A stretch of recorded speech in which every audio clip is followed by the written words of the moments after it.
Hi everybody and welcome back. My name's Laura Scott. I'm partner and Sydney office lead here at ADAPTOVATE. And today I'm honoured to be hosting a conversation on NAIDOC Week. NAIDOC Week celebrates and recognises the history, culture and achievements of Aboriginal and Torres Strait Islanders. It's a powerful moment for us to pause and listen. And that's exactly what we're doing here today. So welcome, Dustin. It's great to have you here. To begin, would you mind opening with an acknowledgement of country, please? Sure thing, Laura. Thanks for having me today. Firstly, I'd like to acknowledge the original custodians of the land on which we're meeting today, the Gadigal people of the Eora Nation, and pay our respects to elders past and present and extend those respects to anyone watching here today as well. Thank you. Dustin, I sit in a lot of boardrooms with a lot of corporates, and we always do a acknowledgement of country. And I'd like you to talk to us about some of the tips that you think can make an acknowledgement really meaningful. Yeah, sure. So I think some of the important things to remember here, as a Aboriginal person, I can do an acknowledgement of country. I can't do a welcome to country. A welcome to country is much more done by an elder of the actual land, this is not my current land. We're from Ngunnawal, which is around Canberra way for the standard sort of capital city areas.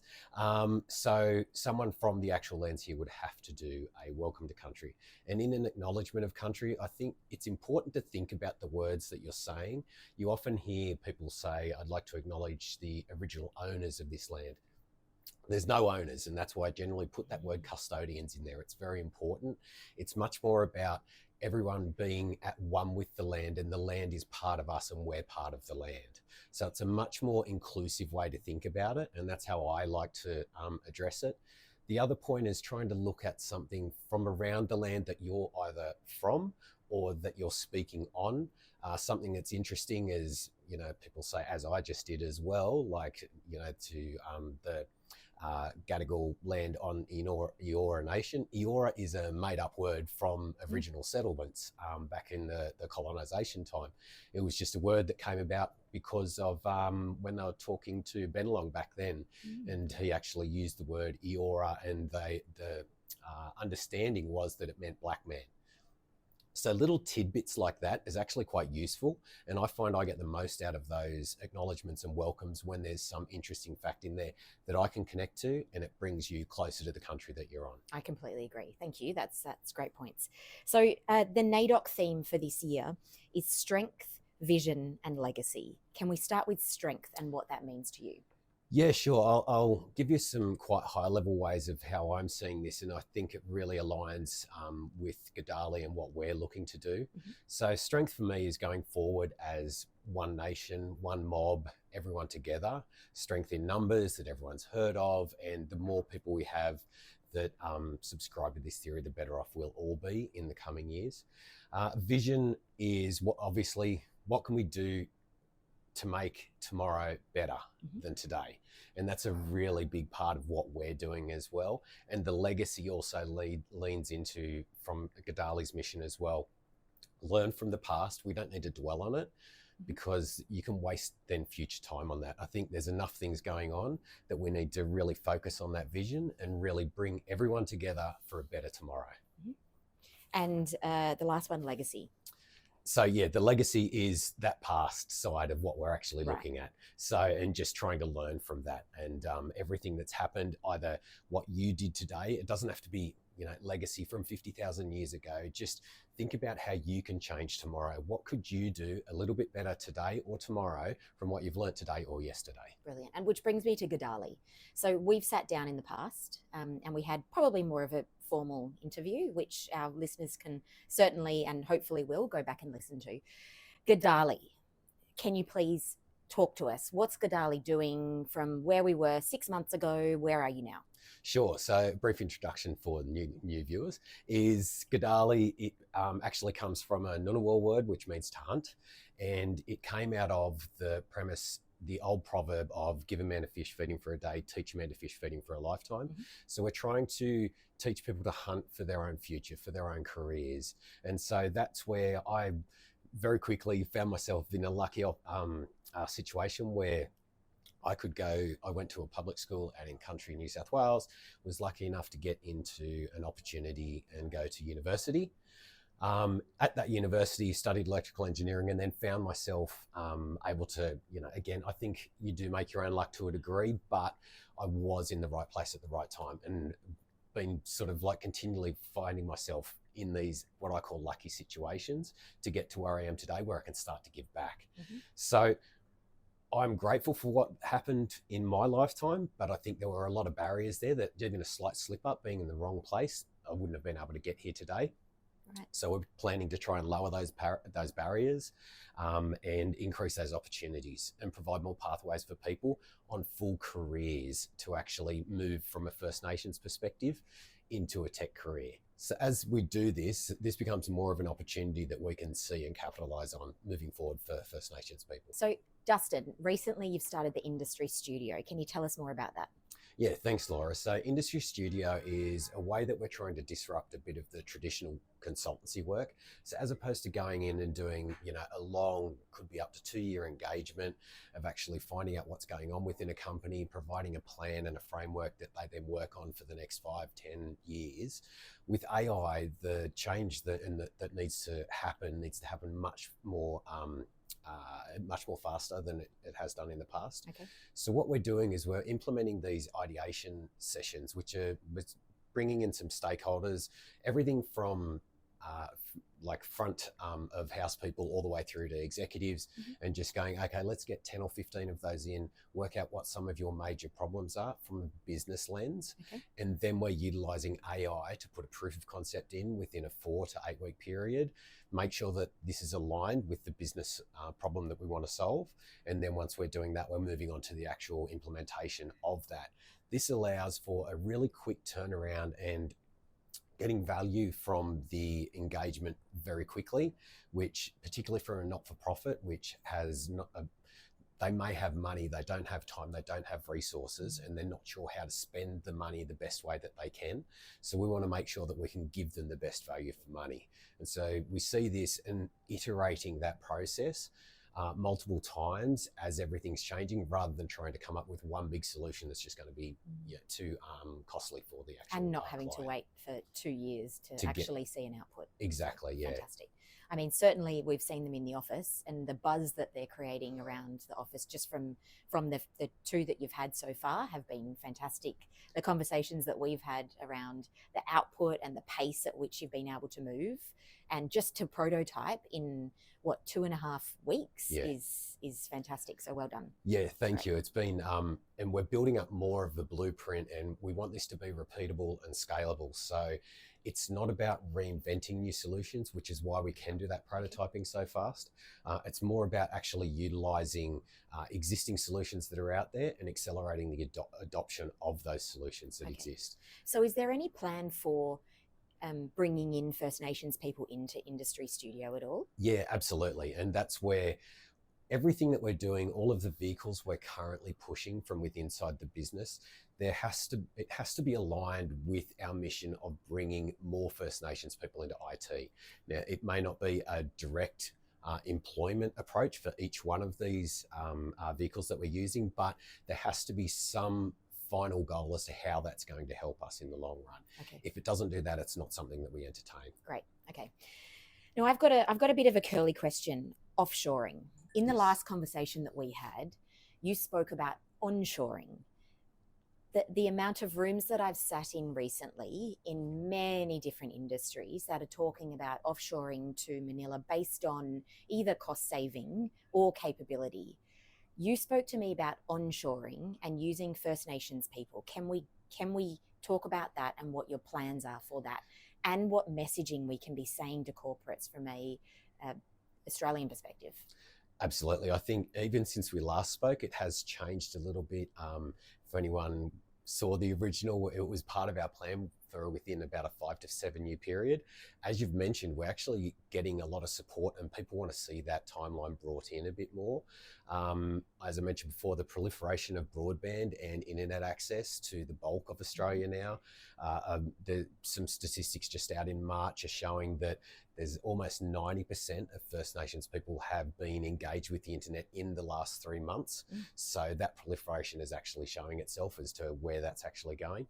And part of having that broadband access and allowing that people to work outside of the cities and more within their community. That's where we need to be. There's been a lot of training exercises that a lot of people have commissioned over the years, and there's a lot of well-trained people up there, but it's not followed through because they can't get the jobs there. Okay. So we're looking and hopefully trying to get some support from government and corporates that are out there to actually help us as far as getting premises that are in these regions.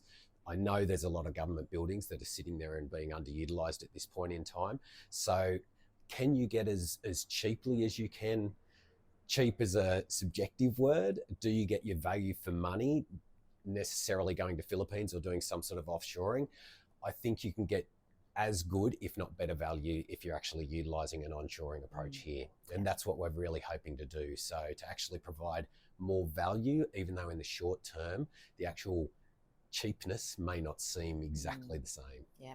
And from a long-term perspective, sustainability with our own, using our own people would be ideal. Absolutely. So going down, I mean, if you look at, again, some of the statistics, it was that the Australian Trade and Investment Commission came out with that the tech culture, it's growing at 16% year on year at the moment. So we don't have that amount of people here in Australia to actually service that. And getting back to, which I think we brought up last time again, Tech Council of Australia, they're hoping to have 1.2 million tech workers by 2030, which will also, that means that we've got to have about another 600,000 tech workers by then.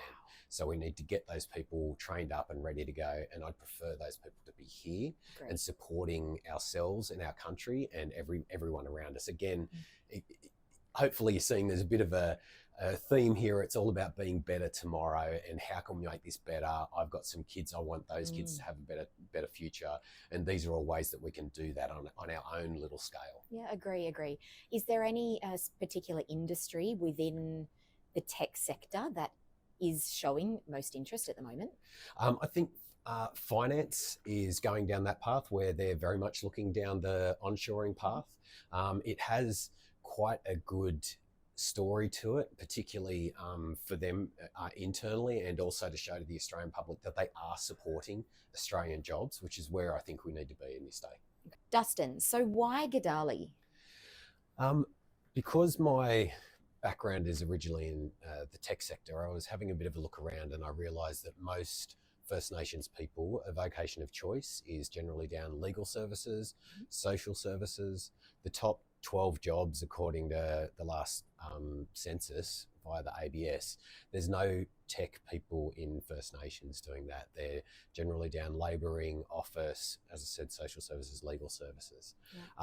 So I saw a bit of an opportunity there, and then we started looking again at some of the more of the significant statistics that are out there.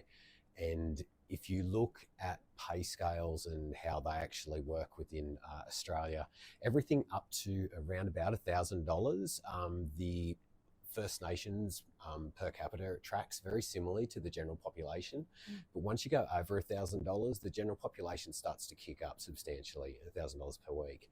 So First Nations, on the other hand, actually declines. It drops off significantly, which sort of aligns with those jobs because, like I said, there was a lot of labouring jobs in that top sort of 12 vocations. So we started thinking about ways that we can actually help here and what we can do. And considering I come from that tech background, thought, well, let's actually start to see how we can implement that. So when we started GADALI, we've decided that we need to create some better pathways and opportunities for these people. I myself found myself very lucky that I was able to come from a small country town, went to high school there, got lucky enough to get into university, did my university degree there, and then I feel like I found myself in the right place at the right time. I know we always say that you make your luck, but you still have to be in those right places. And so as much as I feel really lucky about that, I feel like there's more people out there that could do exactly what I've done if those barriers were lower and the opportunities and pathways existed for them.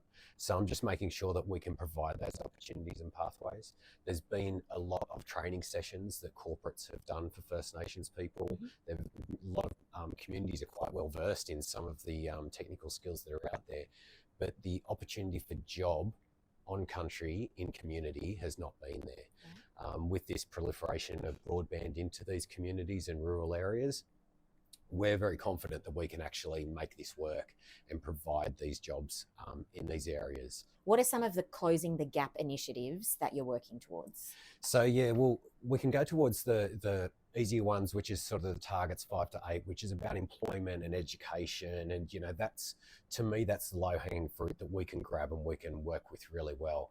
I'm really hopeful that we can start to affect some of these other ones that the states are struggling with at the moment, which is incarceration rates and the mortality rates. Now, I'm not saying that we can fix these, but as I've mentioned and alluded to, we just want to make small changes that we can. So we're finding, after talking to some people out in some of the rural parts of Australia, they're saying even something simple like a speeding fine, someone can get that, not understand the bureaucratic process to go through to even pay that. So they won't pay it, they'll get a reminder, then they'll get a subpoena, they'll go to court. They'll be told to go to court, but they won't go to court because they don't know what they need to do or where they need to go. And then they'll get a warrant out for the arrest. So they'll end up as another number, a statistic on that incarceration rate. So that's a very simple thing that can be nipped in the bud at the start. If you can provide a process that actually makes it easier for them to navigate that bureaucracy.